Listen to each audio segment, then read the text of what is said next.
Coopérer pour aménager nos villes, les programmes Urbact et l'initiative urbaine européenne et leurs opportunités 2026.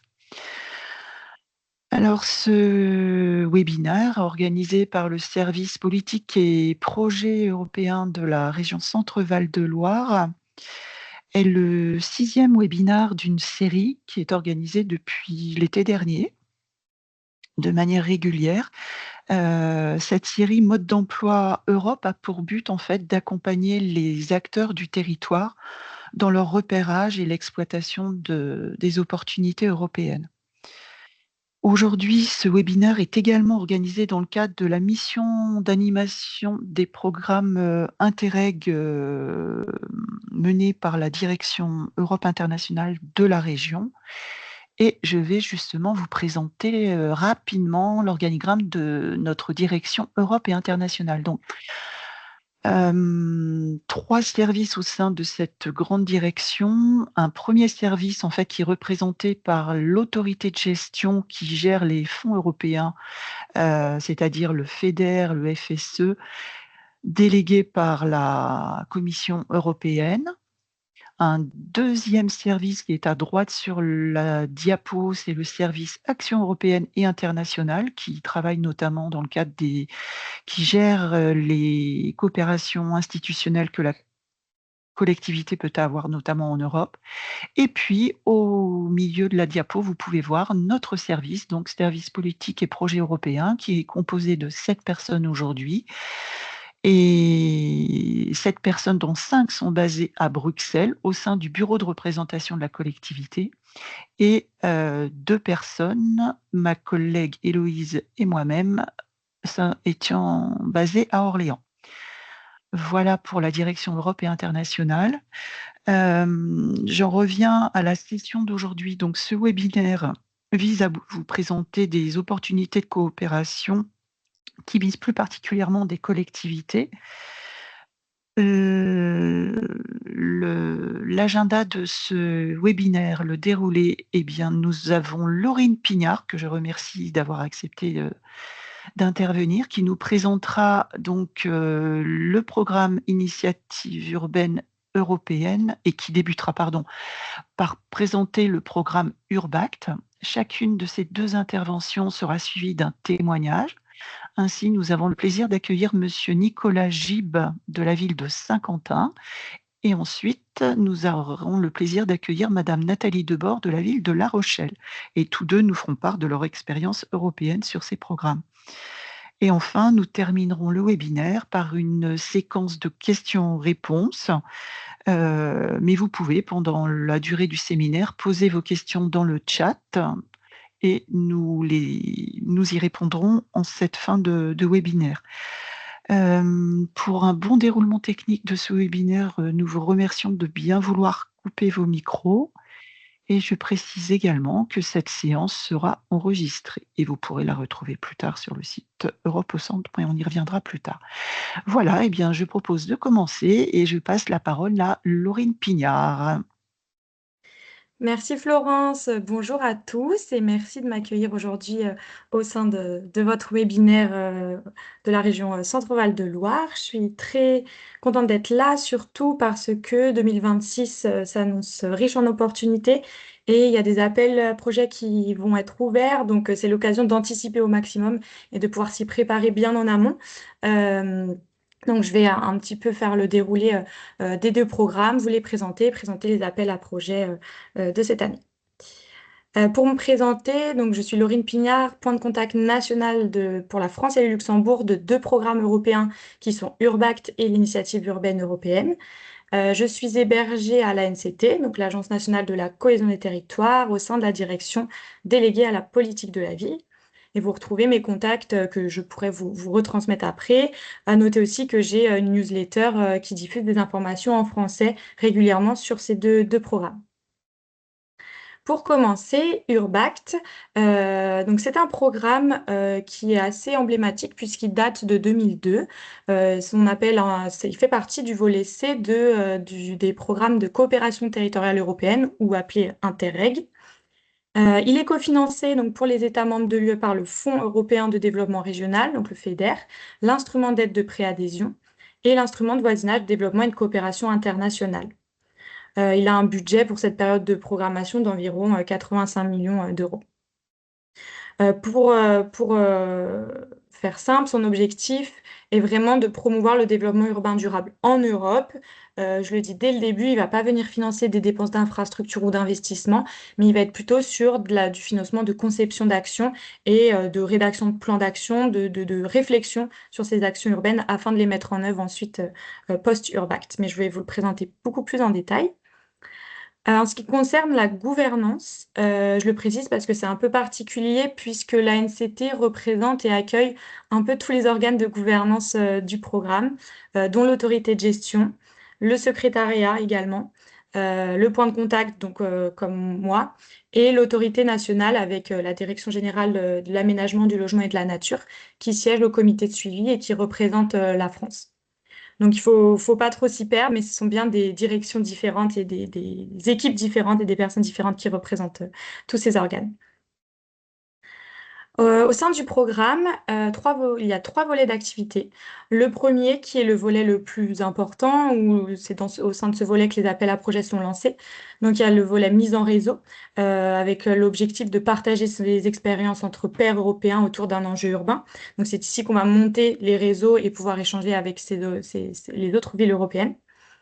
Le volet communication et partage de connaissances, qui est ouvert et accessible à toutes les villes, toutes les collectivités en Europe. Donc, il n'y a pas forcément besoin d'être bénéficiaire du programme pour y avoir accès. Donc, ça peut être intéressant aussi de jeter un œil, notamment au centre de connaissances en ligne, au Policy Lab, aux webinaires, aux formations que le secrétariat et que le programme organisent. Et il y a également un événement annuel qui s'appelle le Festival Urbact, qui permet de promouvoir les actions des bénéficiaires Urbact et lancer notamment des appels à projets comme celui qui va être lancé en mars. Et le festival sera à Nicosie les 31 mars et 1er avril. Au sein du dernier volet, le volet renforcement des compétences, celui-ci il est plutôt dédié à la communauté Urbact, donc la communauté de pratique et d'apprentissage, dont l'objectif va être de lui diffuser une méthode, des outils pendant des événements qui sont dédiés plutôt aux bénéficiaires. Urbact, c'est pour qui? C'est là que c'est intéressant puisque le programme va s'adresser à toutes les collectivités territoriales, sans restriction en termes de taille et d'habitants, des 27 États membres et des pays partenaires que vous voyez sur l'écran. Donc, ce qui est plutôt unique et différent d'autres programmes européens et urbains, c'est que là, il n'y en a pas de restriction de taille. Donc, c'est-à-dire que toutes les collectivités peuvent participer, même celles qui sont un petit peu peut-être plus rurales, mais il faut bien que ça concerne bien sûr un enjeu urbain qui a un lien avec la thématique urbaine. Mais le programme pousse à ce que les villes de petite taille et de moyenne taille participent, et c'est la grande majorité des bénéficiaires du programme. En anglais, vous verrez souvent le terme de ville, mais en français, il faut plutôt le prendre de manière plutôt large, donc avec ses premiers bénéficiaires, donc appelés les City Partners. Donc, on retrouve les communes, les intercommunalités, les EPCI, donc métropole, agglomération, communauté de communes. Donc, ce sont vraiment eux qui sont le public cible. Mais dans un second temps, il est aussi possible pour des partenaires qui ne sont pas des villes de participer. Donc, il peut avoir les autorités locales, régionales, nationales sur les questions urbaines, comme des départements, les universités, les centres de recherche sur les questions urbaines et les autorités de gestion de la politique de cohésion et des fonds de solidarité de l'UE. Donc, à noter cependant que ces partenaires, donc qui ne sont pas des villes, peuvent être seulement un par réseau.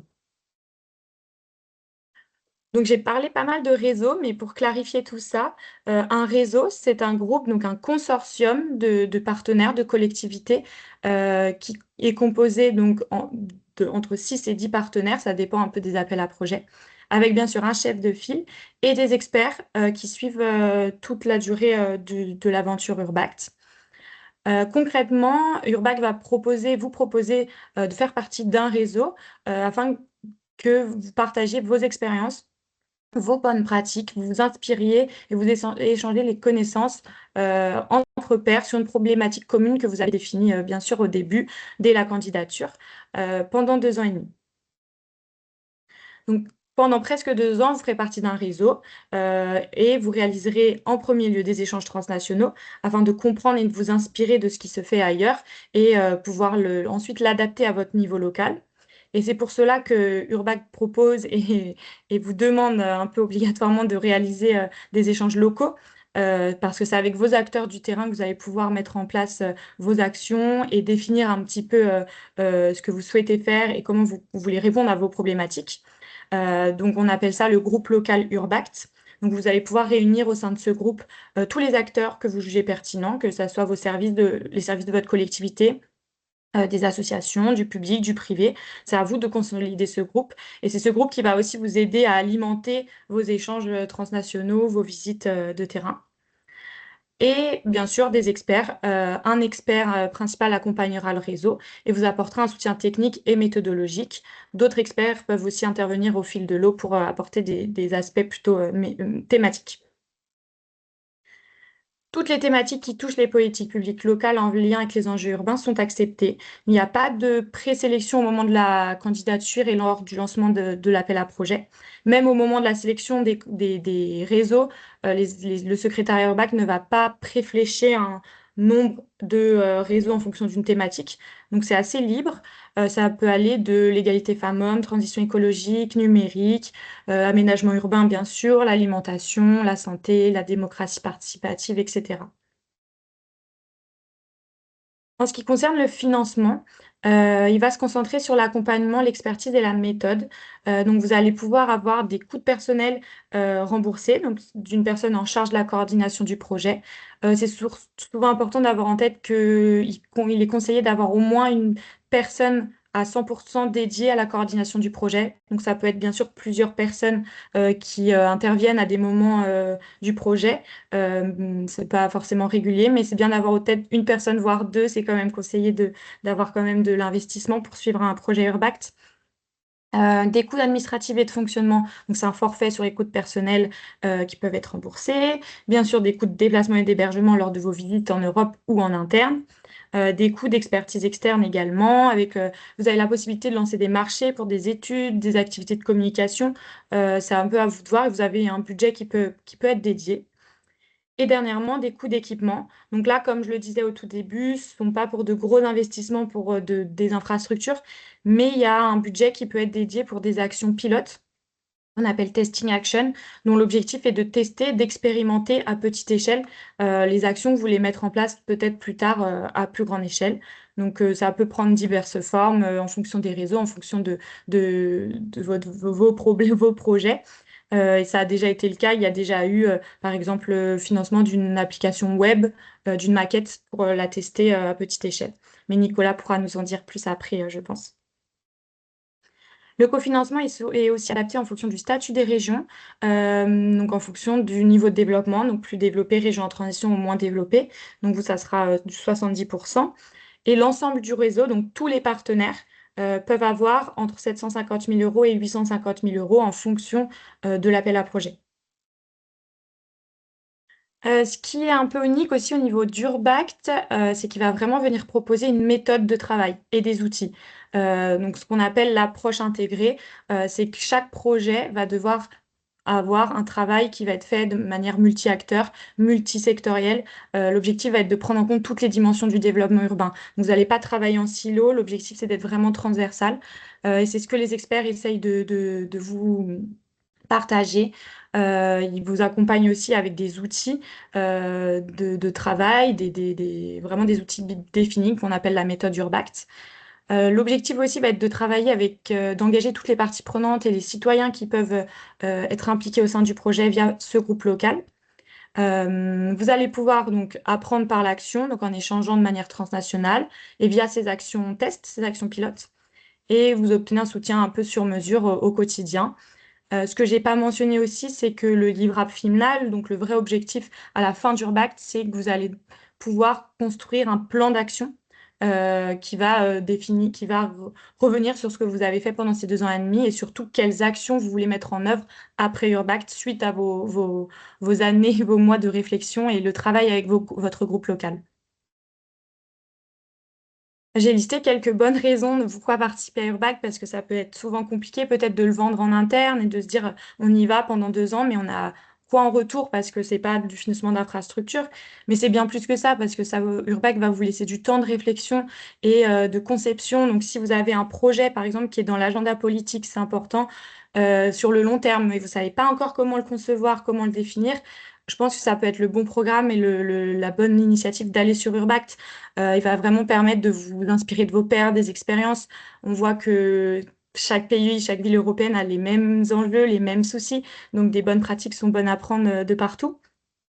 Le fait de créer un groupe local, ça peut, si ce n'est pas le cas au sein de votre collectivité, ça peut créer de l'engouement et ça donne un peu de la légitimité à réunir ces personnes, réunir ces acteurs et travailler ensemble et garder ce groupe pour la suite et continuer de créer des liens. Pour les plus petites collectivités, ce qui est remonté aussi souvent, c'est que Urbact va vous donner une méthode et va apporter un vrai accompagnement. Donc, ça peut être intéressant de monter en compétences tant au niveau professionnel, en termes de collectivité, mais au niveau personnel aussi, d'apprendre ces nouveaux outils. C'est toujours enrichissant. De parler anglais, c'est toujours enrichissant. On apprend, il n'y a pas besoin d'être bilingue non plus. Tout le monde s'en sort et on apprend au fur et à mesure. Intégrer une communauté européenne, si votre collectivité ne l'a jamais fait, ça peut être la porte d'entrée pour de futures collaborations et ça peut totalement aussi créer un peu une émulsion au niveau local, vous donner de la visibilité, accueillir des délégations étrangères. C'est toujours intéressant que ça soit pour les services, pour vos élus, etc. Et en Europe, le programme Urbac va essayer de vous valoriser au maximum, vous faire participer à des webinaires, à leurs événements, pour valoriser aussi ce que vous avez fait. Et j'essaie aussi en France de le faire au maximum et de vous mettre en lien avec d'autres dispositifs nationaux quand c'est possible. Pour vous donner très rapidement des exemples, parce que Nicolas va être va détailler son projet, pour vous montrer un peu la diversité des thématiques qu'il y a déjà eu en France. Par exemple, l'accompagnement des personnes migrantes avec le département de la Seine-Saint-Denis. La ville de Lyon, l'Eurométropole de Strasbourg ont travaillé sur les défis de la santé humaine, animale, environnementale, donc cette approche One Health. La ville de Paris sur la promotion de comportements bienveillants la nuit. La ville de Saint-Quentin sur un autre projet que celui de Nicolas va nous présenter sur la transition juste grâce à la participation des citoyens. Il y a également le travail autour des centres-villes vivants, dynamiques, inclusifs. La métropole Grand Paris a produit notamment un guide pratique, une boîte à outils sur cette thématique. Et l'agglomération de Nevers travaille sur le métaverse, donc le développement de casques numériques en réalité virtuelle, par exemple. Donc voilà un petit peu la diversité de ces projets. Pour terminer sur ce qui arrive, ce qui est intéressant, c'est qu'il y a un nouvel appel à réseau qui arrive courant mars. On n'a pas les dates officielles, mais qui sera ouvert pendant 2-3 mois, 3 mois normalement, dont l'objectif va être de coproduire un plan d'action intégré sur une thématique urbaine. Au moment du lancement de l'appel, il va y avoir une plateforme de matchmaking en ligne pour trouver des partenaires. Donc, il va être possible de se proposer soit en tant que chef de file, soit en tant que partenaire. Ce qui est important d'avoir en tête, c'est que c'est le chef de file qui va construire son réseau. Donc, c'est lui en amont, pendant le moment du lancement de l'appel, pendant la phase de candidature. C'est le chef de file qui va déjà définir un petit peu ses partenaires. Donc, il y a cette première phase de candidater auprès du chef de file pour être accepté au sein du réseau. Et si la thématique vous intéresse, si vous avez une plus-value, si vous voulez en savoir plus. Et ensuite, c'est le chef de file qui consolide toute la candidature avec l'apport des partenaires et qui va candidater au nom du réseau au complet. Donc, si ça en intéresse certains, on pourra un peu plus détailler ce point-là après dans les questions. Mais ce que je vous conseille, c'est commencer à réfléchir à la thématique et mobiliser déjà vos services, ça vous intéresse. Et pourquoi pas, si vous avez déjà des contacts, contacter les villes européennes que vous connaissez. C'est toujours bien d'être proactif et de ne pas attendre le lancement de l'appel parce que ça peut aller plutôt vite ces quelques mois. Vous pouvez participer au Festival Urbac. Les inscriptions sont toujours ouvertes. Donc, il y aura notamment la présentation des actions locales qui ont été réalisées par les réseaux qui viennent de se terminer. Donc, via un marketplace, il va y avoir des visites de sites, des sessions thématiques sur des enjeux urbains et bien sûr des moments de mise en réseau, notamment pour trouver des partenaires pour le prochain appel à projet qui sera lancé et présenté pendant le festival. Donc, je n'en dis pas plus sur Urbac pour laisser du temps à Nicolas de présenter son projet, ce qui va être peut-être beaucoup plus parlant pour vous. Et je vais lui laisser la parole, il connaît très bien Urbac et normalement, c'est la deuxième fois. Enfin, la ville de Saint-Quentin a participé à plusieurs réseaux auparavant.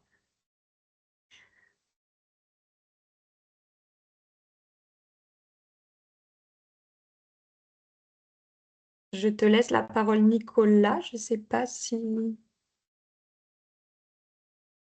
y a un souci.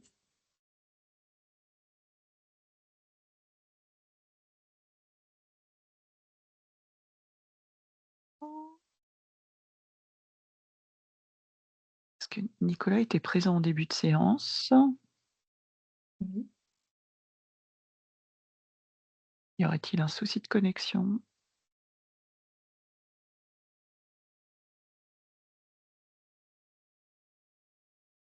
Bon, Ah, oui. voilà. Ah, un souci de micro, ouais, on ne t'entend pas.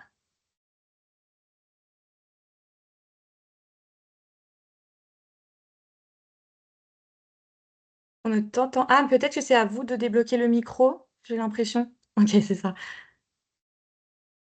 Je crois que Carla ou Ouais, Florence. non, c'est Carla qui Ouais, Voilà, doit ça y est, c'est bon, pouvoir. merci. génial. Vous m'avez réactivé. C'est parfait. Désolée. Bah, c'est tout bon. Euh, Bonjour à tous. Merci pour l'invitation. Donc, Nicolas Gip, chef de projet Action Cœur de Ville pour la ville de Saint-Quentin et chef de projet pour le réseau Urbact Resident of the Future.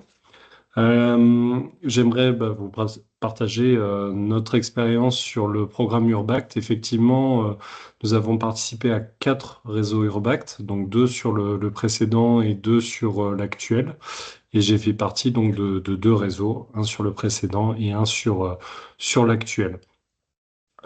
Pour la présentation, je ne sais pas si c'est vous Oui, qui avez la main ou si c'est oui, j'ai moi la qui dois main. la partager. D'accord, parfait. Est-ce que vous la voyez? Du Est-ce que tout. tu la vois? Non, Ah, je ça me l'a pense que enlevé. ton partage d'écran s'est enlevé, Laurine. Mince, je vais essayer de le remettre. Désolée. Pas de souci. Donc l'idée, c'est en une dizaine de minutes, c'est vous montrer ce qu'Urbac nous a apporté très concrètement sur le dernier projet. On est sur un sujet un petit peu particulier. Je meuble un peu pendant que tu peux partager. Oui. Euh, c'est un réseau qui s'appelle donc Residents of the Future qui se concentre sur les enjeux démographiques. En gros, on est un réseau de 8 villes européennes qui ont toutes un point commun, c'est que nous avons une baisse démographique. Ce qu'il faut savoir, c'est qu'en France, on est un des derniers pays européens à avoir une population qui progresse, mais majoritairement en Europe, la population diminue dans tous les pays. Et il y a forcément des villes françaises où la population diminue. Donc, on s'est focalisé sur les enjeux démographiques, la transformation de la ville et surtout comment rester attractif et vivable dans un contexte de baisse démographique et de réduction de notre population. Désolée, j'ai plus la main sur le PowerPoint. Je pense que avec les micros, ça a dû me l'enlever. D'accord. Euh, je suis Si, désolée. je vais le mettre tout de suite. Ouais, tu le mets, Carla. Oui, Merci. oui, oui. Mhm.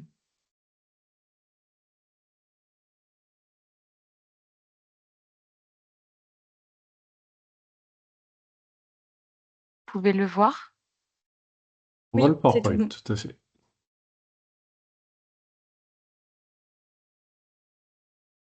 Ah,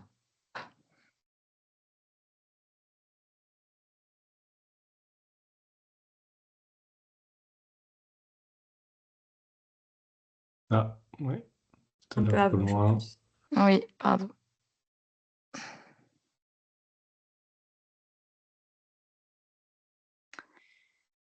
Encore avant, au tout début.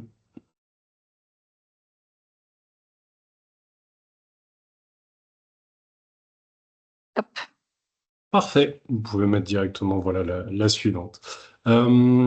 Juste, c'est le jeu. Encore avant.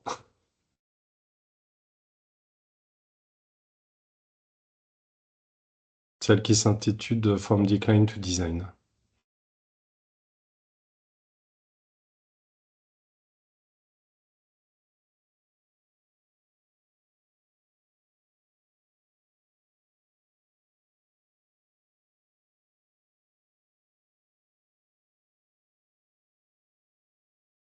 Encore avant. Moi, j'ai un petit problème, juste, ça bouge un peu tout seul, donc Ah, d'accord. excusez-moi, j'attends qu'il se calme.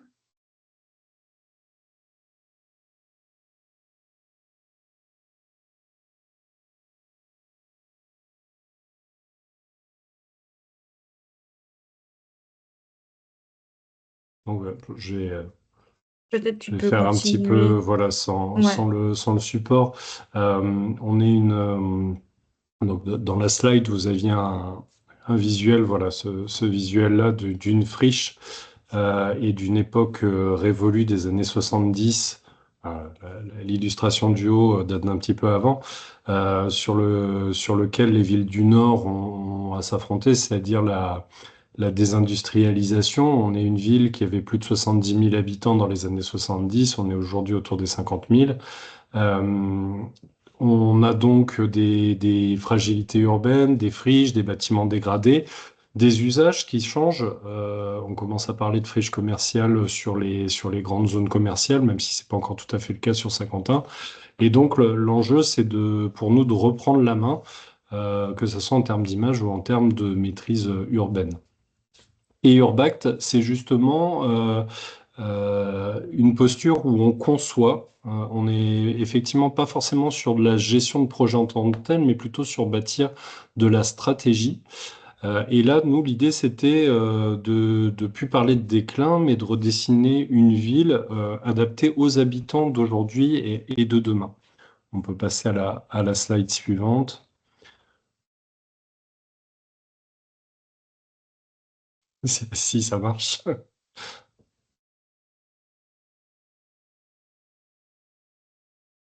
Et donc sur la slide suivante, vous aviez une vue de comment est cette friche à l'heure actuelle. Donc voilà, aujourd'hui c'est un bâtiment de formation, c'est ouvert cette année.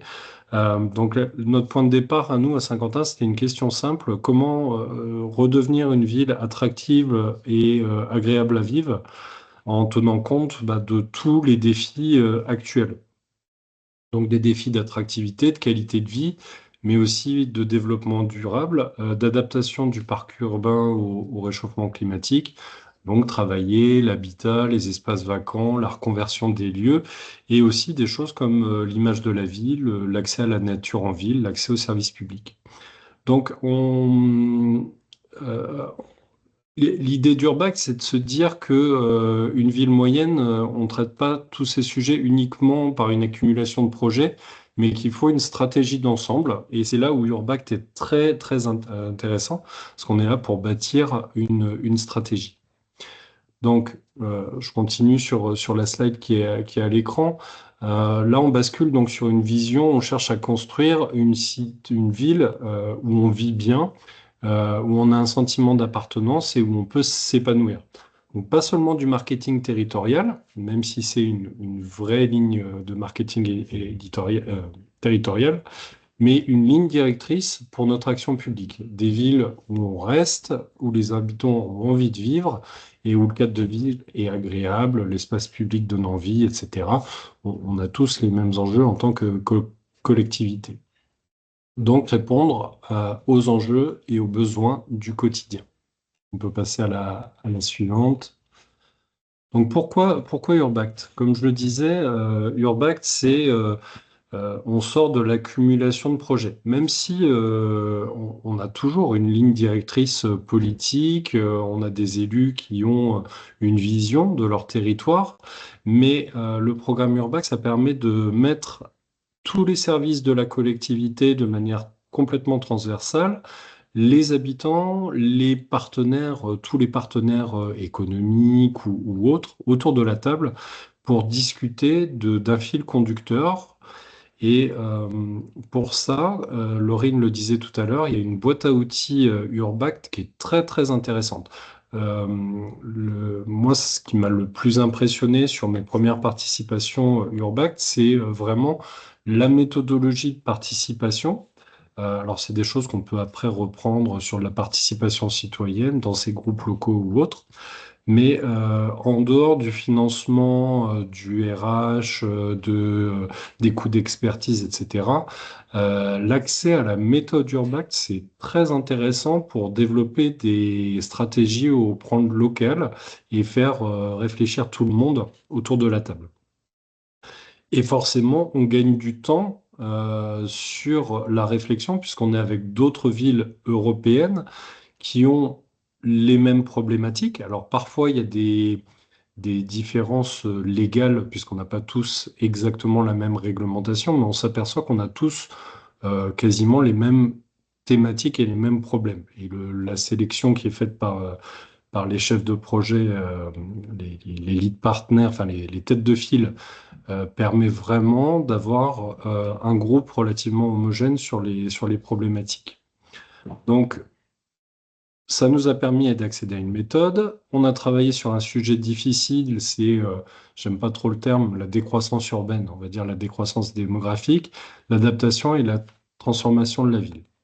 Donc, des retours de nos partenaires, une méthodologie. On peut passer à la slide suivante.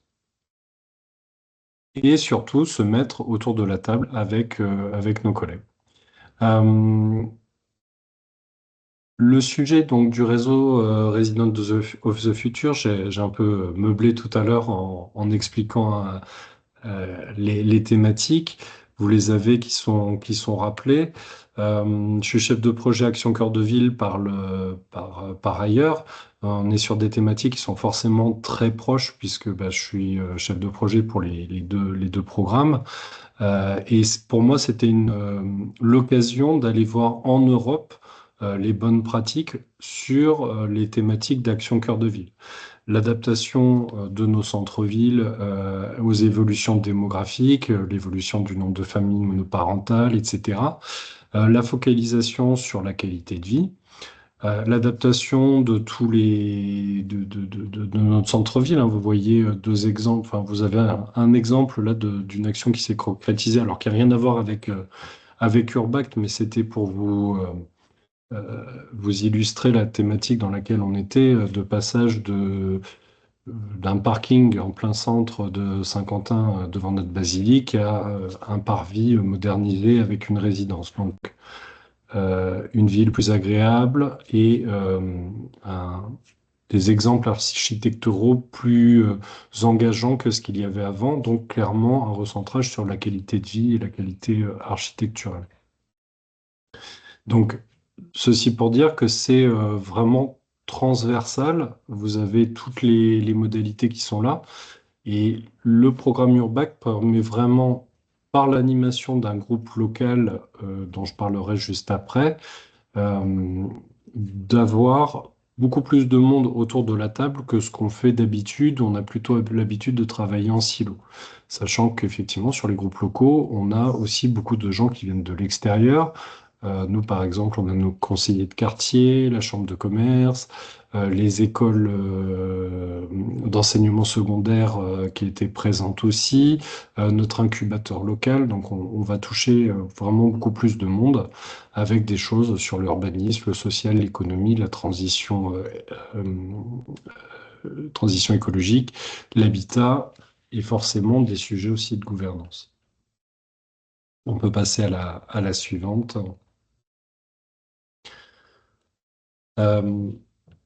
On se demande souvent qu'est-ce que l'Europe apporte vraiment au quotidien d'une collectivité. Là, on a vraiment l'exemple même de l'utilité de l'Europe, c'est-à-dire avoir un échange avec des villes comparables. Dans le réseau Resident of the Future, on est sur la même taille de collectivité parce que c'était une thématique qui s'adressait aux villes moyennes. Mais par exemple, Paris, effectivement, a fait un très bon réseau autour de la vie nocturne, par exemple. Donc, il y a des thématiques très variées. Mais donc, pour nous, l'Europe, Urbact, c'est vraiment qu'est-ce qu'ils peuvent nous apporter et en quoi le transnational va changer des choses. On sort de l'entre-soi, on compare avec des villes qui ont les mêmes réalités, mais qui n'ont pas eu les mêmes solutions apporter, donc ça permet de comparer nos expériences. On échange aussi les méthodes de diagnostic, d'animation de groupe, les tests que l'on fait. Laurine parlait d'action test, c'est vrai que ça permet de faire des tests dont je parlerai juste après et de comparer avec nos collègues européens. Et du coup, bah, le point principal, c'est de repartir avec des idées reproductibles dans sa ville, des petites actions qu'on peut tester tout de suite, mais aussi des idées de stratégies qui ont été mises en place dans d'autres villes européennes. Et enfin, il y a un autre avantage, c'est que quand on tarde un peu à monter son plan d'action, sa stratégie, etc., le fait qu'Urbact nous time beaucoup dans les phases nous oblige à avancer, à respecter des calendriers, puisque là, on a un calendrier qui est imposé par le programme transnational, et ça permet d'avoir des livrables et des rendez-vous qui sont respectés et des échéances à respecter. On peut passer sur la suite.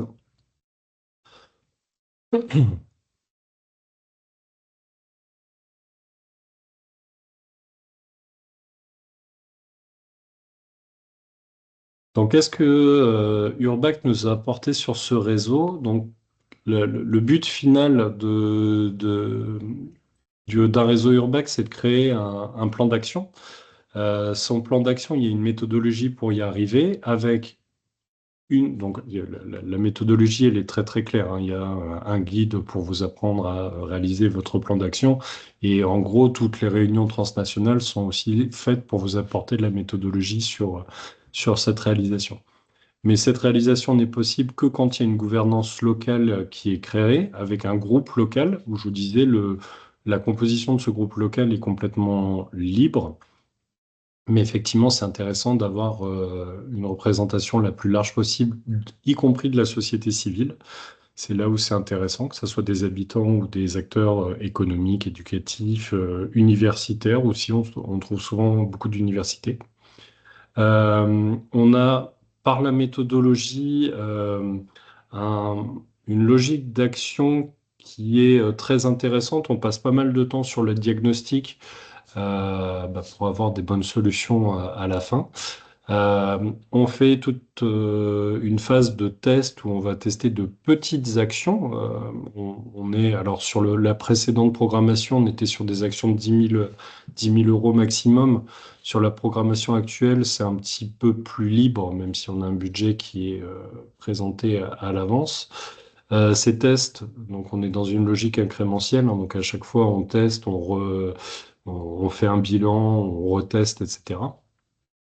Et ensuite, un plan de mise en œuvre, enfin un plan qui est réalisé et qui prévoit sa mise en œuvre. Alors le programme est trop court généralement pour avoir vraiment la mise en œuvre derrière, puisqu'on est sur 2 ans et demi, mais c'est vraiment le but d'avoir quelque chose qui soit très applicable.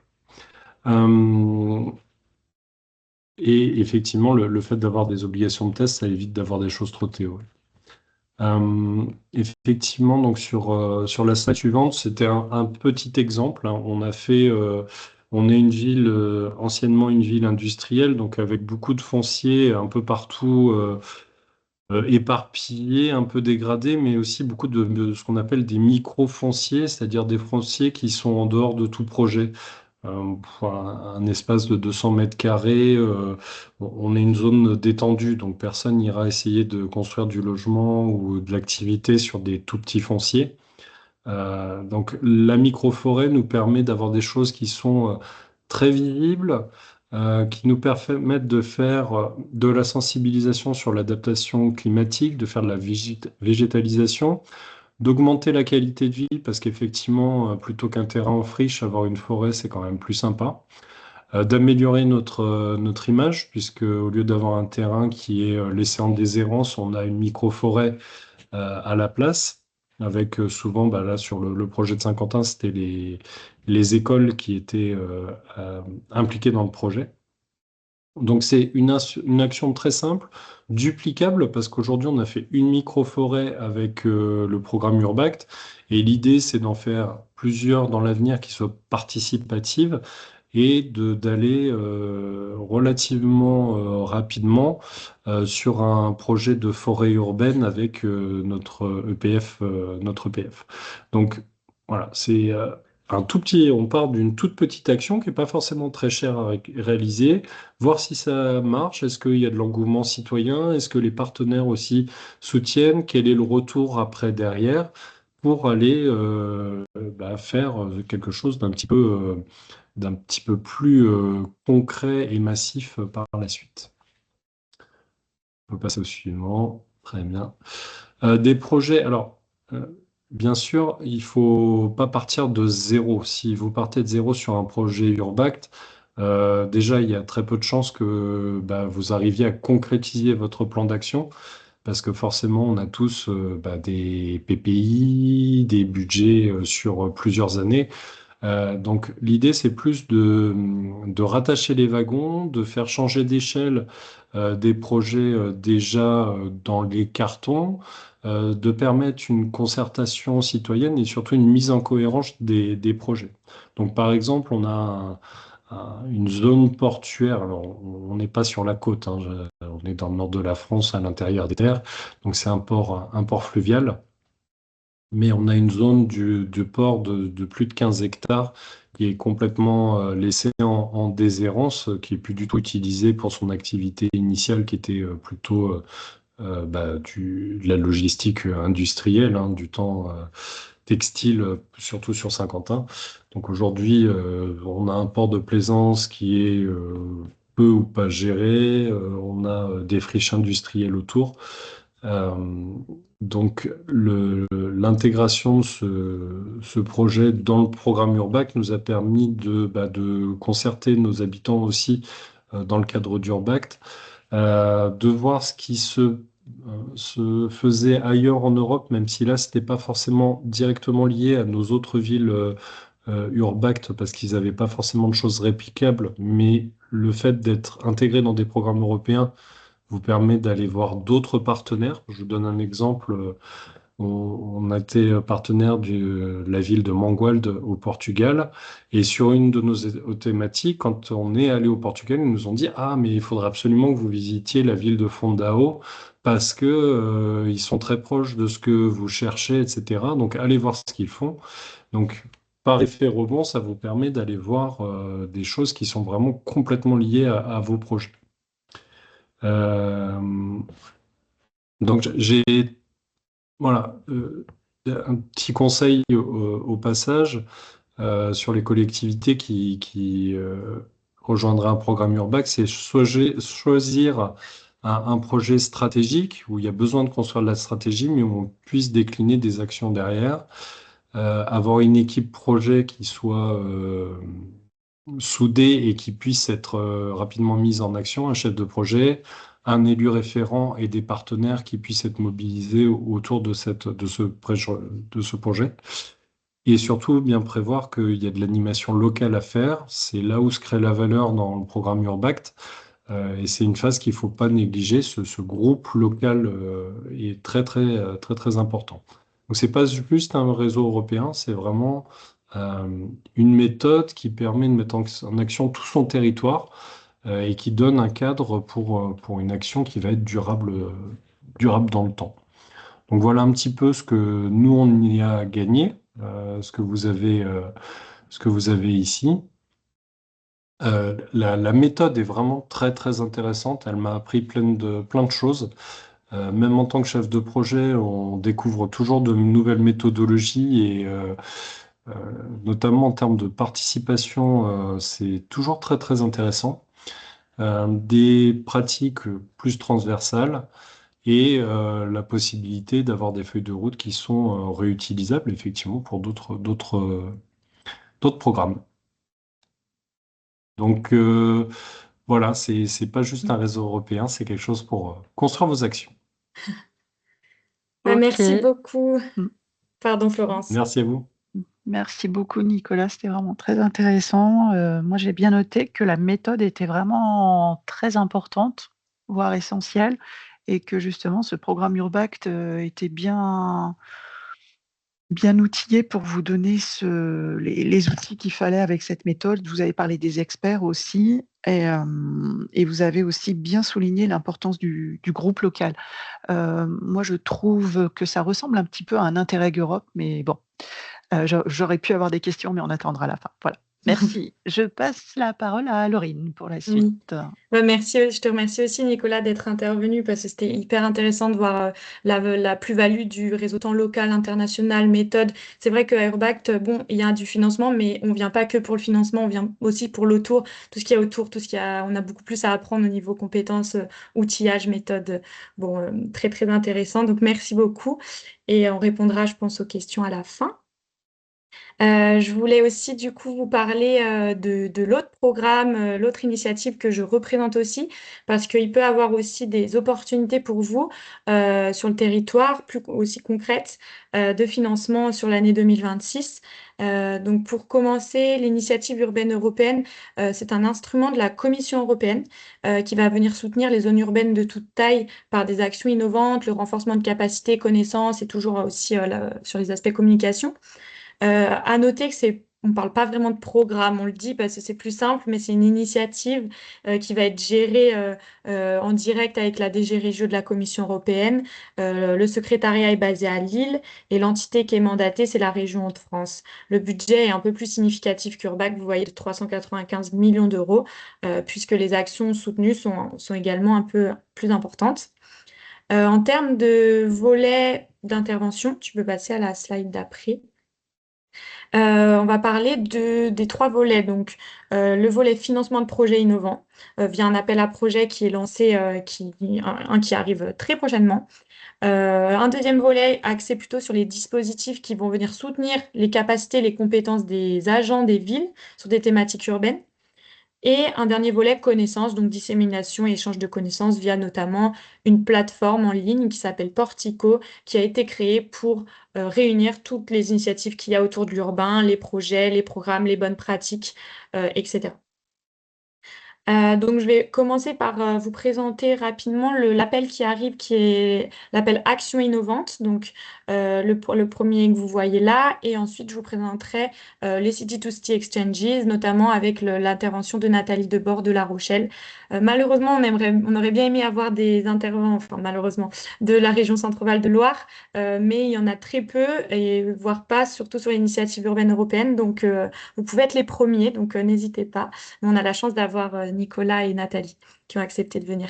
Donc sur l'appel Action Innovante, la slide juste d'après, c'est un appel qui va être lancé dans les prochaines semaines de février, qui est ouvert aux autorités urbaines de plus de 25 000 habitants, avec un accent mis plutôt sur les villes de petite et moyenne taille, avec une faible expérience dans les fonds européens et une faible expérience sur le sujet de l'innovation.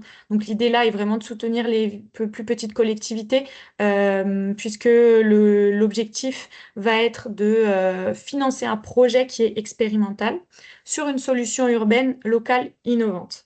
Donc là, à noter qu'il n'y a pas de partenariat européen ou de coopération européenne. C'est vraiment un partenariat uniquement local, un projet uniquement local. Par innovation, ce n'est pas un projet hyper technologique de recherche. On entend plutôt une approche nouvelle, ambitieuse sur le territoire, audacieuse, qui est différente des actions ou des projets que vous avez l'habitude de réaliser. Donc, la solution peut être totalement nouvelle à l'échelle européenne, mais pas forcément. Elle peut être aussi déjà testée ailleurs, mais que vous voulez l'adapter localement. Ce qui peut être financé, ça peut être des produits, des services, des processus inédits, des formes innovantes de prestation de services publics, de nouvelles collaborations. C'est assez large, ça vous laisse l'opportunité d'innover. Et le cofinancement FEDER peut aller jusqu'à 2 millions d'euros avec 80% de cofinancement. Donc les investissements peuvent être soutenus, il peut y avoir des avances tout au tout au cours du projet, du début au milieu jusqu'à la fin, avec des procédures normalement qui vont être simplifiées, avec plutôt des options de coûts simplifiées que d'une remontée au réel des dépenses. La slide suivante, il y a quelques critères qui ont déjà été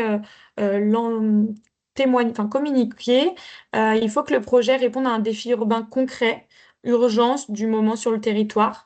Le partenariat doit être local et solide. Donc, il y aura un accent, enfin, les critères vont être importants sur ce domaine-là. Donc, au sein du partenariat local, c'est un peu comme le groupe local qu'on parlait avant sur Urbact. Il peut contenir tous les services municipaux, acteurs économiques, associations, universités que vous jugez intéressants pour le projet. C'est intéressant aussi d'inclure des partenaires qui vont vous appuyer à mettre en œuvre le projet parce qu'ils vont pouvoir avoir aussi une enveloppe financière.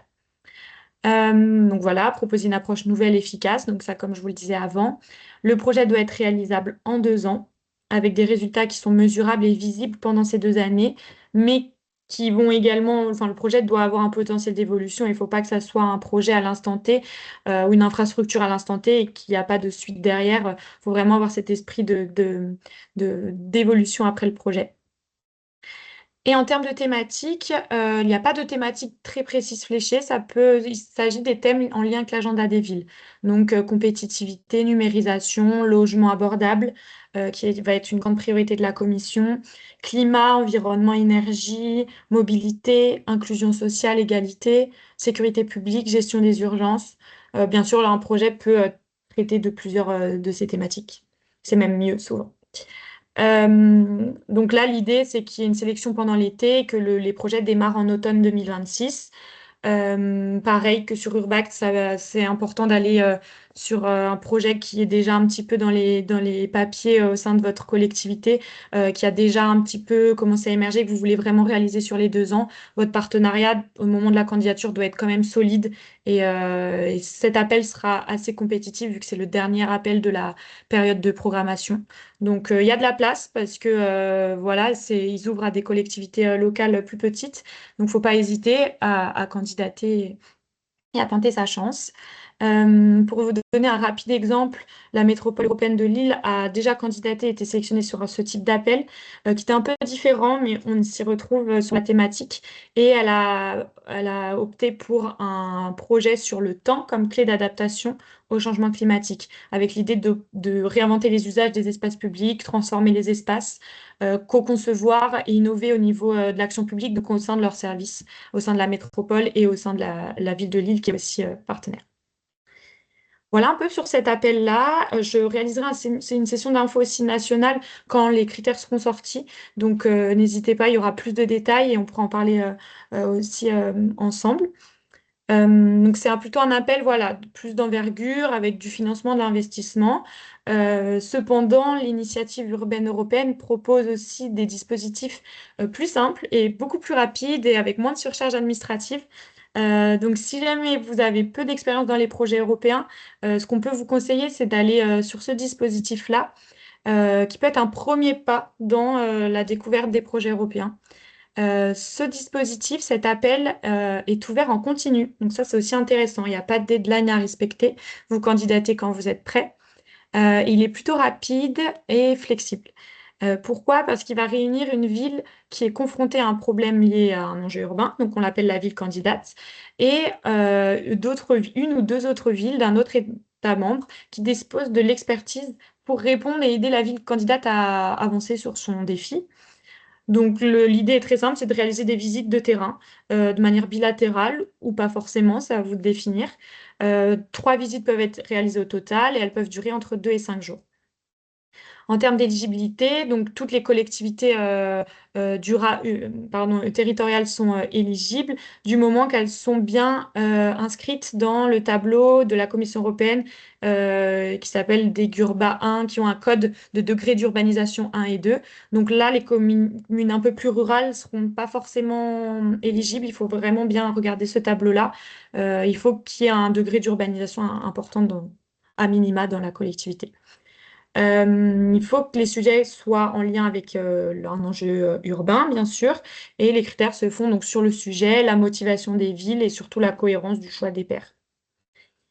En termes de sources de financement, pour la ville qui est candidate, il peut y avoir jusqu'à 6 personnes qui ont leurs frais de transport et d'alimentation, d'hébergement sur place remboursés. Et pour la ville paire, jusqu'à 4 personnes.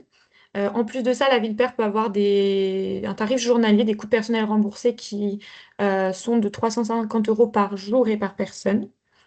Il est possible d'inclure dans ce groupe des parties prenantes. Donc, si, imaginons, vous êtes une agglo qui candidate, vous pouvez inclure d'autres personnes de vos communes, de vos collectivités, du moment qu'il y a au moins une personne de l'agglo qui fait partie du groupe. Vous allez être accompagné par un expert, si vous voulez, pardon, c'est un choix, c'est une option. Cet expert va vous aider à préparer les visites, revoir l'agenda avec vous si vous le souhaitez, faciliter les discussions sur place, peut-être recentrer un peu les échanges sur ce qui vous intéresse. Ce n'est pas un traducteur par contre, donc il faut aussi avoir en tête que les échanges se font dans la langue où les deux villes sont le plus à l'aise, donc souvent c'est l'anglais, mais si c'est une ville belge, ça peut être en français, ou si vous parlez italien, ça peut être en italien. Il n'y a pas de restriction. Et l'expert peut vous aider à préparer le rapport final. Le rapport final, c'est la ville qui candidate qui doit le réaliser. Donc, c'est vraiment la ville qui candidate, qui fait le formulaire de candidature et qui fait le livrable. Donc, si vous êtes ville-père, vous n'avez pas à vous occuper de tout ça. Pour candidater, il va falloir que vous ayez vos partenaires déjà fléchés. Donc, il va falloir les trouver avant de candidater, si vous êtes la ville qui candidate. Pour cela, il y a plusieurs options et ressources possibles. Vous pouvez faire appel à un expert du secrétariat de l'initiative urbaine européenne. Tous les 2 mois, ils ouvrent en fait des sessions de matchmaking où vous pouvez vous inscrire et dans un formulaire, vous notez un petit peu votre sujet, votre enjeu, si vous avez déjà un peu en tête des villes ou des pays que vous souhaitez explorer. Et eux, ils vont vous aider à trouver des partenaires. Donc pour la prochaine, il faut s'inscrire avant le 25 février. Cependant, il y a d'autres ressources où vous pouvez être totalement autonome. Soit vous pouvez aller et utiliser la plateforme Portico qui a été mise en place par l'initiative et notamment son outil qui est l'Urban Matchmaker où vous allez pouvoir réaliser ces petites cartes qu'on voit sur l'écran où vous pouvez décrire votre recherche et ensuite vous pouvez matcher entre villes européennes. Ça fonctionne. Nous, on essaye entre points de contact de le valoriser, donc il ne faut pas hésiter à aller voir ce qu'il y a et réaliser vos petites cartes. Mais si vous n'avez pas de retour, on peut discuter ensemble et moi, je peux essayer de transmettre votre proposition directement en direct à des villes en Europe en passant par les autres points de contact des autres pays européens. Souvent, ça fonctionne bien comme ça parce qu'on a les contacts directs. Donc, faut pas hésiter à me contacter et on voit ensemble quelles stratégies les plus simples d'opter. Petit exemple, mais je vais pas les présenter puisque la Rochelle va en parler plus en détail. Mais voilà, ça peut être des thématiques très diverses, de la formation d'agents publics, reconquête des berges, création de parcs, revitalisation d'espaces urbains, etc. Et pour terminer, juste pour vous rappeler que l'appel est ouvert en continu, l'évaluation se fait au fil de l'eau. Donc c'est ça le fait que ce dispositif est assez rapide parce que sous 4 semaines, vous pouvez avoir le retour de votre sélection et ensuite vous avez 6 mois pour mettre en œuvre l'activité. Donc c'est pour ça qu'au moment de la candidature, il faut déjà avoir échangé avec votre partenaire et avoir prévu déjà l'agenda des visites et les dates des visites. Et c'est vraiment un dispositif qui est assez concret et opérationnel. Nathalie vous le présentera, mais vous allez pouvoir voir directement sur place ce qui se fait et le rapporter au sein de votre territoire et accueillir des délégations, c'est toujours hyper intéressant pour vos services, etc. J'en dis pas plus. Euh, et je pense que voilà, je voulais terminer. Voilà, c'est pour vous rappeler que la plateforme Portico, elle se présente un peu comme ceci, avec un centre de connaissances, un panorama urbain où vous pouvez matcher et rentrer en contact avec des villes. Et il y a tout cet esprit de communauté, d'articles, de thématiques. Il y a plein de choses qui se passent sur cette plateforme. Et je vais laisser la parole à Nathalie Debord, qui travaille donc en tant que chargée de projet européen. Je vais la laisser se présenter, mais qui a eu une belle expérience grâce à ce dispositif City to City Exchanges.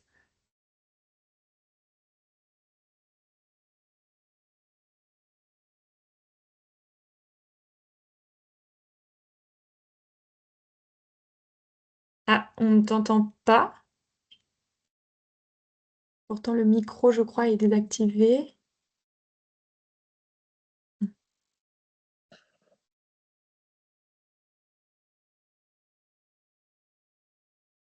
Non,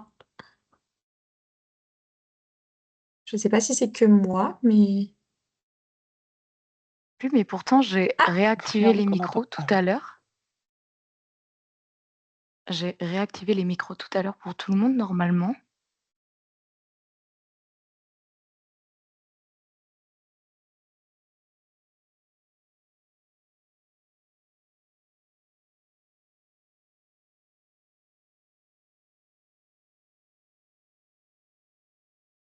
Nathalie est active.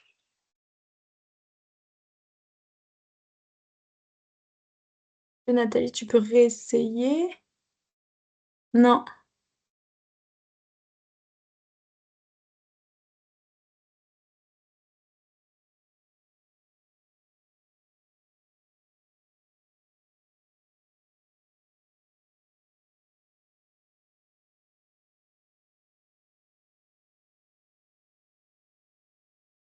Je pense que c'est peut-être de son côté parce que les micros sont activés.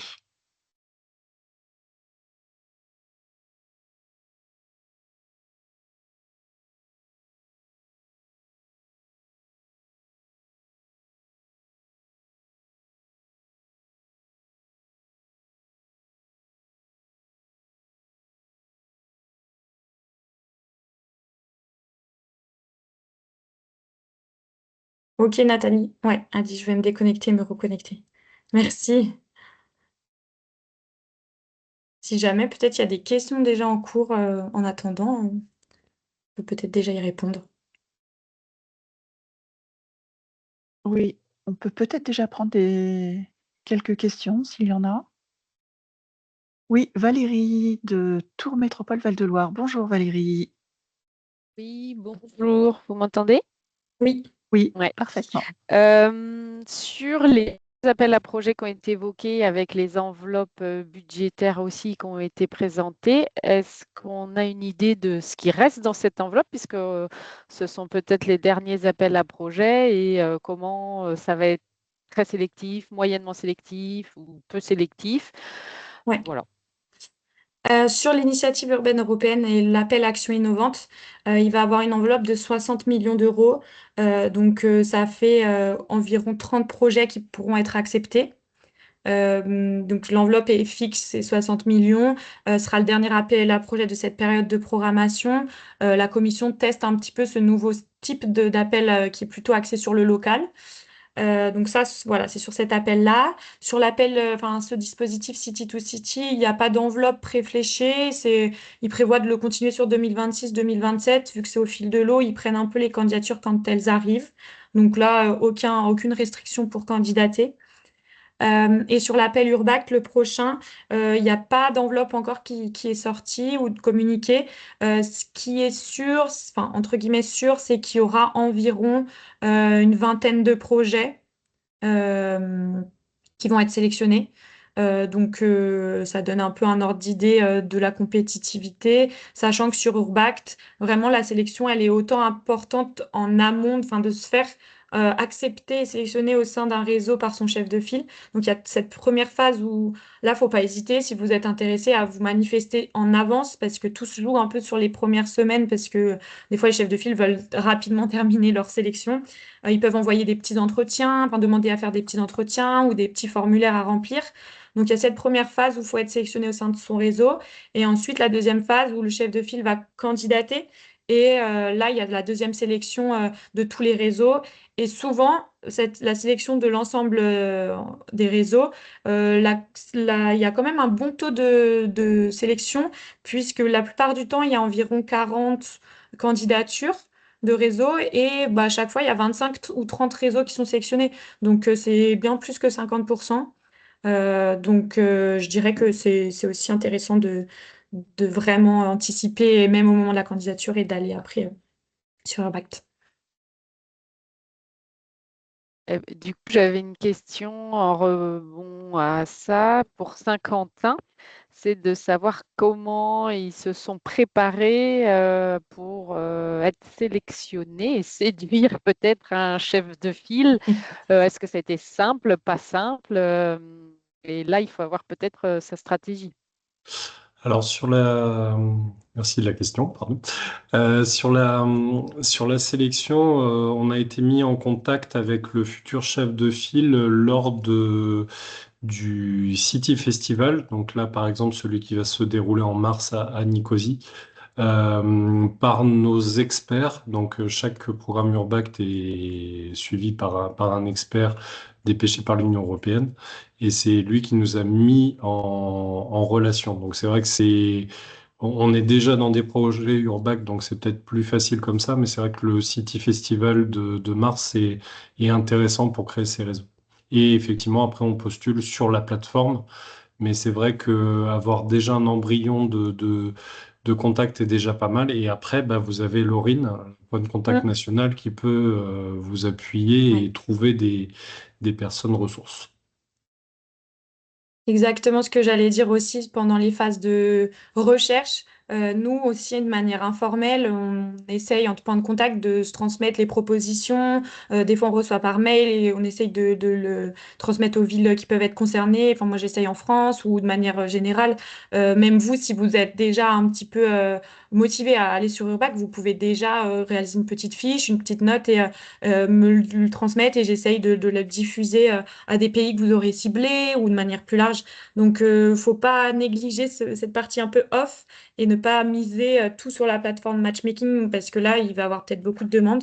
Donc voilà, lors des événements ou si vous avez déjà des contacts avec d'autres villes avec lesquelles vous travaillez, ça peut être très pertinent de rester, de les contacter et de passer par ces biais-là. Ouais.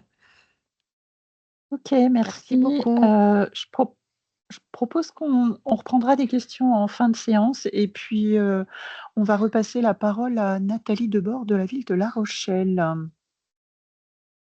espérant que les soucis techniques aient disparu. Nathalie, Toujours pas. alors est-elle connectée? Elle était Oui, réapparue. Je vois pas l'écran. non, Sinon, on est-ce qu'il y a... t'entend pas. Et sinon, Laurine, tu as moyen de commencer en attendant que Nathalie revienne avec le son? Je peux essayer, je connais un peu leur projet. Euh, Ah, Nathalie aurait ça y est. encore plus de plus-value. Est-ce qu'il- Non, peut-être avec un casque, je ne sais pas si ça fonctionnerait. Ok. Mais si vous voulez, je peux peut-être Oui, présenter le commence. contexte, Ouais, parce que j'ai quand même voilà. des infos. Peut-être si tu peux mettre la slide d'après, ça m'aiderait. Oui, ce que je retenais de cet échange à La Rochelle avec Reggio Emilia, euh, c'est surtout la thématique qui est quand même assez différente des projets européens, peut-être qu'on a l'habitude d'entendre, qui est donc la thématique de la petite enfance qui a été traitée, à savoir que La Rochelle a connu et eu ce contact grâce à un réseau Urbact auquel elle participait et ils ont eu le contact de Reggio Emilia en Italie puisque Reggio Emilia est assez connu pour son expertise dans la petite enfance. Donc, c'est un peu un champion en Europe, apparemment. Ah, Nathalie, ouais, non,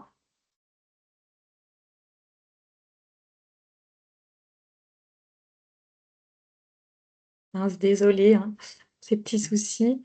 Je sais pas comment vous voulez qu'on enchaîne. Ben, peut-être que tu continues, Laurine, Je parce que continue sinon, avec ce que j'ai. Et ouais, si Nathalie, je ça pense que revient, c'est le plus simple. Voilà, n'hésite pas efface.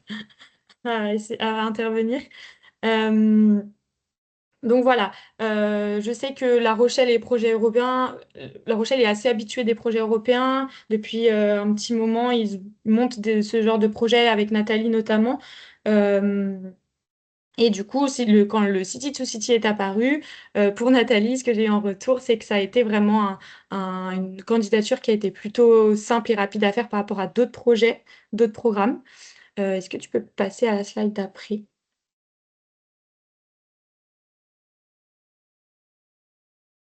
Donc, comme je le disais, donc il n'y a pas d'appel à projet. Donc, c'était un dépôt au fil de l'eau. La candidature a été validée sous quelques semaines. Le fait que ce soit un programme court aussi, de 5 mois à partir de la date de notification et un rapport final attendu un mois après, ça a favorisé aussi l'engagement dans ce type d'échange, puisque ça ne demande pas un investissement des équipes sur le long terme.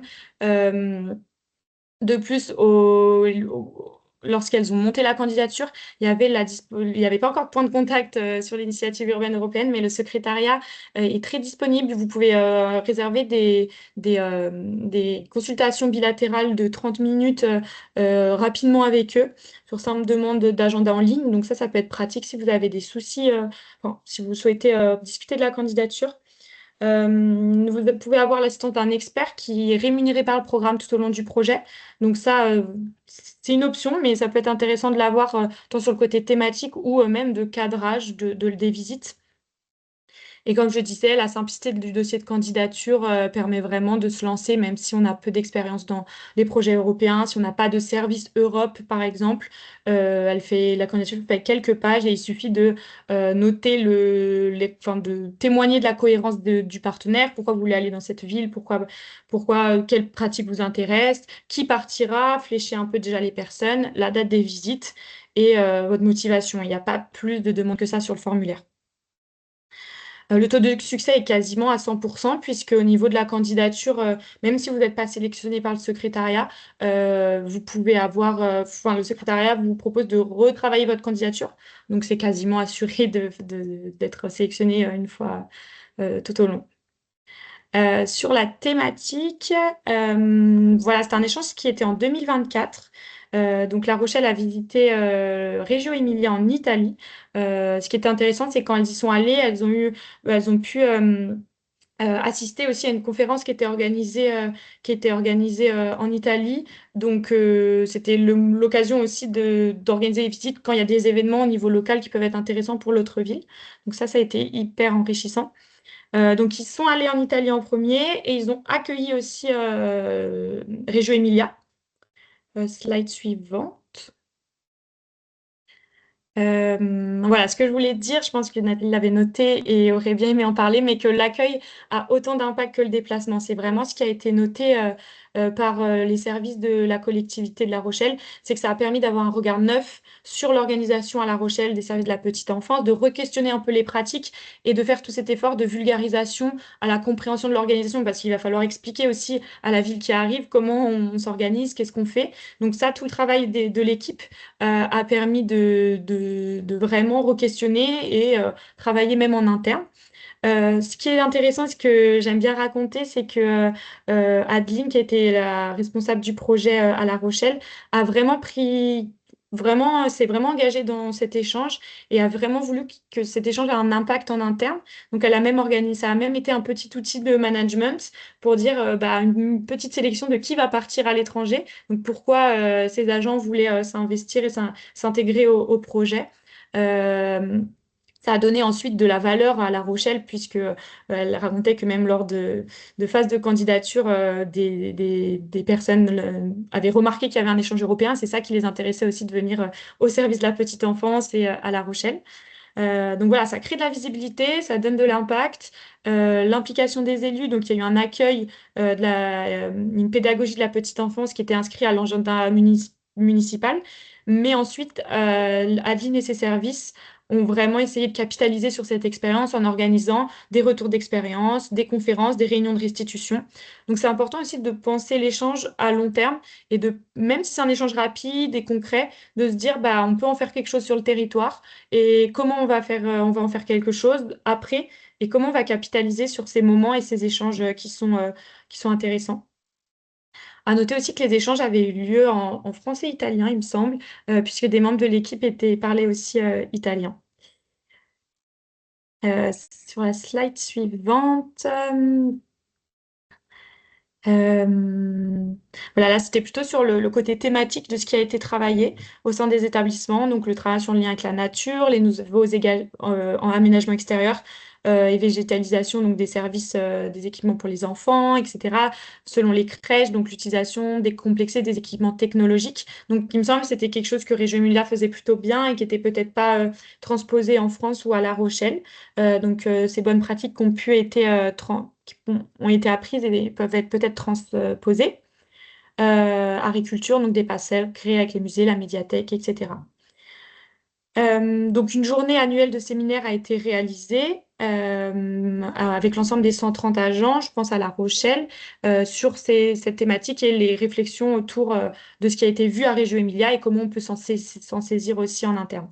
Donc voilà, c'est vraiment cette idée de aller comprendre les bonnes pratiques, apprendre et s'inspirer et les répliquer. Donc, vous voyez, il y a des similitudes aussi avec Urbact qui se joue plutôt sur du long terme, avec cette stratégie plutôt long terme, et City to City qui est plutôt sur quelque chose d'opérationnel, concret, si peut-être on a moins cette idée de stratégie derrière, mais qu'on veut aller rapidement sur quelque chose qu'on veut voir ailleurs. Slide d'après. Bon, voilà, c'était terminé. J'espère que j'ai fait un bon résumé de ce qui s'est passé à La Rochelle. Désolée, Nathalie, si j'ai oublié certaines choses, mais l'idée derrière, c'est que c'est vraiment quelque chose de rapide, de flexible, qui permet d'avoir un beau panorama de ce qui se fait dans une autre ville, une ou deux autres villes. Donc, il ne faut pas hésiter à commencer peut-être par un city to city. Ça crée aussi des relations, toujours cette idée de réseau. Commencer par un city to city pour aller sur un autre projet après, ou etc. C'est toujours intéressant. Donc, peut-être maintenant, s'il y a d'autres questions sur ce dispositif, l'initiative urbaine européenne, Urbact, on peut, euh, on peut y répondre.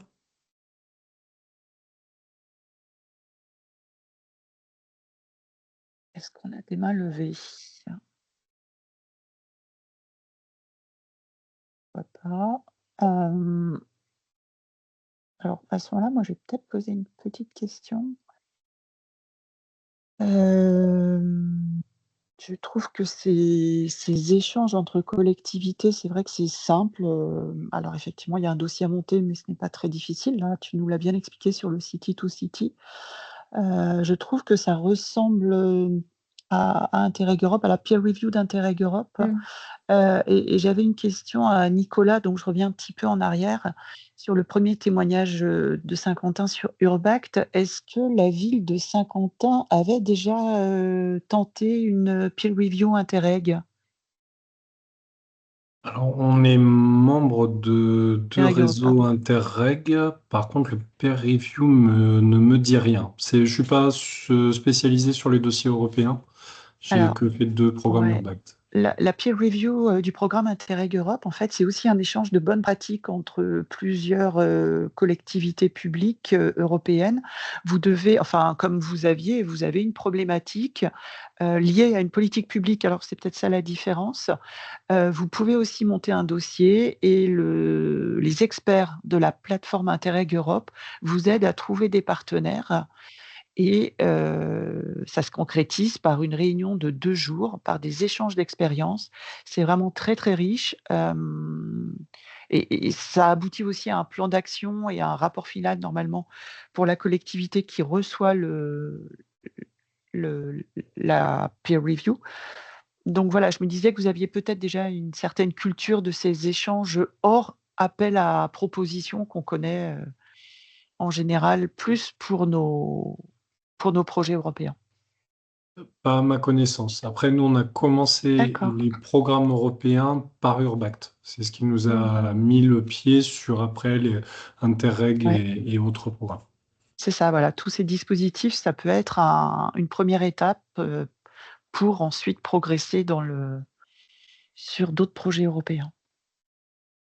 Merci pour, votre réponse. Alors est-ce qu'on a des questions? Valérie, à nouveau. Ouais, je Valérie, nous t'écoutons. continue. Pour Saint-Quentin, toujours. Du coup, comment vous êtes structuré en RH pour l'animation et le suivi du projet? Bon, j'ai bien compris le positionnement chef de projet, mais derrière, comment vous êtes épaulé administrativement, financièrement, peut-être sur les volets Alors, sur le suivi administratifs, quoi. administratif et financier, donc on a notre service subvention qui a actuellement un chargé de mission Europe, très bientôt un deuxième, qui fait le financial officer, le responsable de suivi Ouais, financier. le Donc, il reporting s'occupe financier. exactement pour la partie financière. Après, pour la partie administrative hors financier, bah, c'est moi qui m'en occupe. J'ai une collègue du développement économique qui s'est joint au programme vu les thématiques sur l'attractivité de la ville. Donc on était trois sur ce programme avec forcément sur les groupes locaux l'intervention d'autres personnes. Mais on va dire le travail de projet, de suivi financier, etc., c'est trois personnes. Avec des implications diverses, hein. C'est surtout moi qui gère le projet. Partie administrative, mon collègue de la direction finance, subvention et un petit peu ma collègue développement économique sur l'animation et sur la partie des vécos. Et comment sont impliqués les élus? Alors les élus, on a un élu très actif sur les réseaux européens qui est notre élu chargé de la participation citoyenne et des grands projets. Donc il se trouve être également mon élu sur le programme Action Cœur de Ville. Et le maire soutient beaucoup nos projets européens. Mhm. Et ça, enfin Nicolas, peut-être pour préciser, est-ce que dès le montage de la candidature, vous les avez mobilisés? C'est vraiment quelque chose qu'il faut que les élus peut-être prennent en compte ce projet de A à Z pour qu'ils soient impliqués et que certains se déplacent même, je crois, lors de réunions transnationales. Donc, comment vous, ouais, vous l'avez un petit peu, vous les avez un peu impliqués dans le projet? C'est vraiment très très important d'être raccord avec les élus et la direction générale sur ce qu'est un programme Urbact. Je crois que c'est Laurine tout à l'heure qui reprécisait, et je l'ai redit dedans, on n'est pas sur des projets, mais sur une stratégie. C'est parfois très très compliqué pour certaines personnes de comprendre qu'on ne va pas chercher un financement pour un projet particulier et qu'on est là pour bâtir une stratégie. Donc, si ce point-là n'est pas compris dès le départ par les élus et par donc nous, en l'occurrence notre direction générale, c'est un point qui peut être bloquant par la suite. C'est-à-dire que les gens vont vous demander des résultats sur quelque chose où c'est à eux de fournir du travail. Donc pour moi, c'est vraiment un enjeu crucial avant de postuler au réseau, c'est d'être bien sûr que tout le monde ait compris qu'on ne va pas chercher à financer un investissement quelconque à la fin. Oui. Ouais, très bien, je pense que c'est une très bonne analyse et un très bon conseil. Moi, je reviendrai bien sur les appels dont tu nous as parlé, Laurine, parce que je pensais à la période, des élections municipales. Là, on a des appels qui ouvrent, que ce soit sur Urbact ou sur l'appel, Action innovante de l'initiative urbaine européenne qui vont donc ouvrir en février et en mars. Mais avec des élections municipales qui ont lieu en mars, quels conseils tu pourrais donner à une équipe municipale actuellement en place et qui souhaite se lancer, mais qui, ne sera peut-être plus en place, je ne veux pas être oiseau de mauvais augure, hein, pas du tout. Mais quels conseils tu donnerais par rapport à cette, période un peu particulière? Bah déjà, je conseillerais d'aller sur un projet qui ne fait pas trop débat au sein de la collectivité, ou que c'est un projet de long terme qui va peut-être même avec un changement d'équipe, peut-être vouloir, enfin, aura une capacité de chance d'être prolongé. Si c'est un projet qui est dans les papiers un peu depuis quelques années, on peut se douter qu'il puisse être assez euh, valorisé aussi ensuite et porté.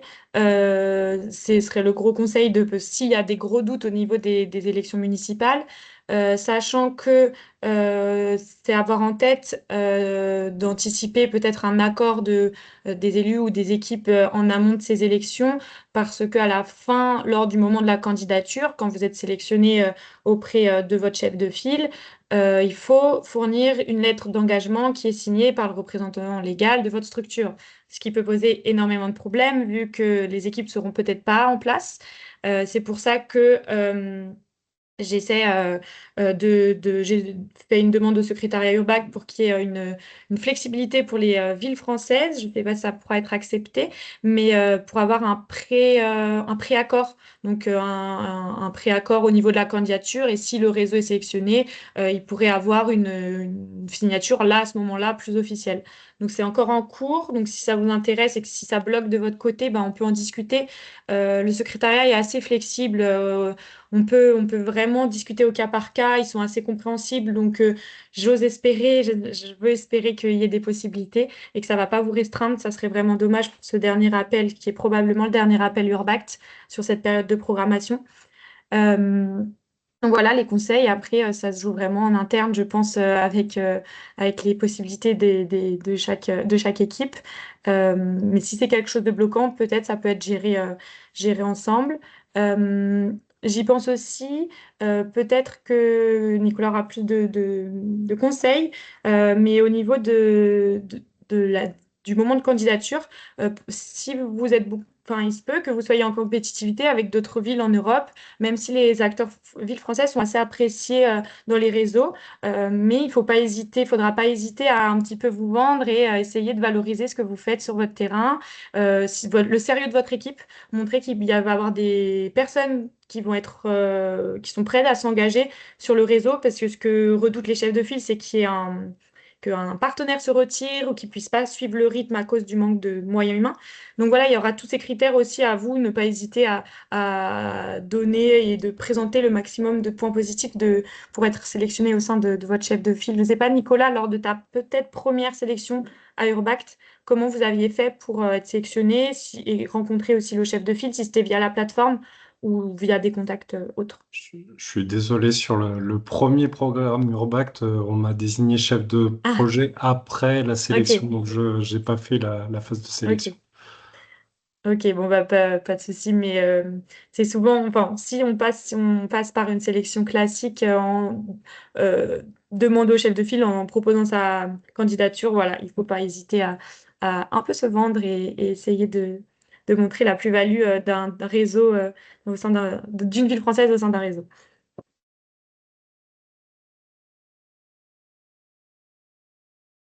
Merci Nicolas, merci Laurine. Écoutez, je pense pas qu'on ait de questions supplémentaires. En plus, on a vraiment prévu de terminer à 11h et la visio devrait couper à 11h, donc il nous reste 3 minutes. Ou alors on prend une toute dernière question avant la conclusion. Si personne souhaite, écoutez, je propose de conclure cette session. Donc, je tiens déjà à remercier tous les participants et puis tous nos intervenants, Laurine, Nicolas et Nathalie, qui malheureusement n'a pas pu intervenir dû à des problèmes techniques. Les supports et toutes les ressources liées à ces interventions seront prochainement disponibles, mises en ligne sur le site Europocentre, c'est-à-dire le site Europe de la région Centre-Val de Loire. Laurine et moi-même demeurons disponibles pour toute collectivité, tout porteur qui souhaiterait se lancer sur un de ces programmes, notamment dans le cadre des appels évoqués.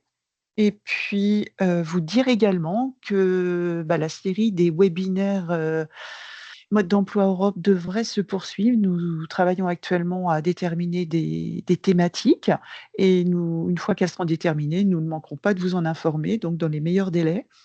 Voilà, je vous remercie à nouveau et puis n'hésitez pas à nous recontacter pour toute précision ou toute idée de projet que vous souhaiteriez approfondir. Voilà. Bonne journée à tous et à toutes. Merci beaucoup. Au revoir. Nous restons Merci, bonne journée. disponibles. Merci beaucoup. Au revoir.